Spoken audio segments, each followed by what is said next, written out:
উনি চাইলে এতদিন অ্যাডভোকেসি করে কোর্টে প্র্যাকটিস করে কোটি কোটি টাকা ইনকাম করতে পারতো, সেই সুযোগ ওনার ছিল, সে হাতছানি ওনার ছিল।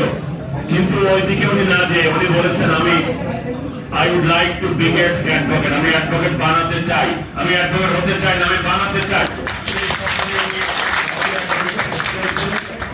সেই প্রতিষ্ঠাতা হিসেবে সত্যিকার অর্থে আমরা জানি যখন তুমি এসেছিলে ভাবে কেঁদেছিল সবে এসেছিলে তুমি, এমন জীবন তুমি করিবে তখন মরিলে হাসিবে তুমি কাঁদিবে তুমি।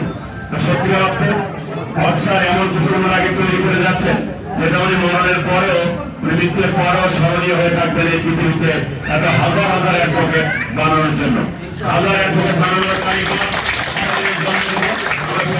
শুভেচ্ছা জানাই। সত্যিকার অর্থে জন্মদিনে তাকে দেওয়ার মতো কিছু নাই, এই জন্য বলা হয় জন্মদিনে কি আর দিব তোমায় উপহার, বাংলায় নাও ভালোবাসা, হিন্দিতে নাও পেয়ার। বলতে চাই অক্সার আমাদের আইন শিক্ষাকে এমন পর্যায়ে নিয়ে গিয়েছেন, আইন যে একটা কৌতুক, আইন যে একটা সাহিত্য, আইন যে একটা দর্শন, আইন যে একটা গল্প, এটা অক্সারের সংস্পর্শে না আসলে বোঝা যায় না। আইন সমান সমান পানি,